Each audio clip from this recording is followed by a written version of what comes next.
வெளிப்படுத்தல் 19ஆம் அதிகாரம் 18ஆம் வசனத்துல, பின்பு ஒரு தூதன் மிகுந்த சத்தமிட்டு வானத்தில் பறக்கிற சகலவித பறவைகளையும், நீங்கள் ராஜாக்களின் மாம்சத்தையும் சேனைத் தலைவரின் மாம்சத்தையும் ஐஸ்வர்யவான்கள் மாம்சத்தையும் அடிமைகள் சுவாதீனர் எல்லாருடைய மாம்சத்தையும் பட்சிக்க வாருங்கள் என்று மிகுந்த சத்தமிட்டு கூப்பிட்டான்.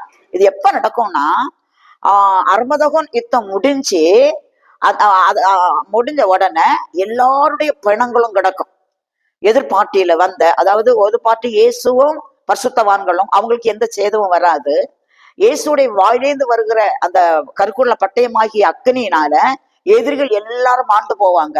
யுத்தம் முடிஞ்ச உடனே மிருகமும் கள்ள தீர்க்கதரிசியும் பிடிபட்டு நரகத்துல உயிரோட தள்ளப்படுவார்கள். அந்த பிணங்கள் எல்லாம் கிடக்கையில அந்த பிணத்தை சாப்பிடும்படியாக சகல விதமான பறவைகளையும் கூப்பிடுவாங்க.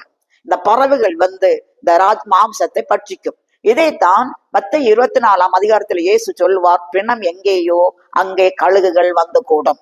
அப்போ இந்த வெளிப்படுத்தல் கடைசியில 2 விருந்து. ஒன்று 19ஆம் அதிகாரத்துல ஆட்டுக்குட்டியானுடைய கல்யாண விருந்து. இது வந்து சகல விதமான பறவைகளுக்கும் அந்த அந்த பள்ளத்தாக்குல ஒரு பெரிய விருந்து. இந்த விருந்துல நாம் அந்த ஆட்டுக்குட்டியானுடைய திருமண விருந்துல பங்கெடுக்க கர்த்தர் நமக்கு உதவி செய்வாராக.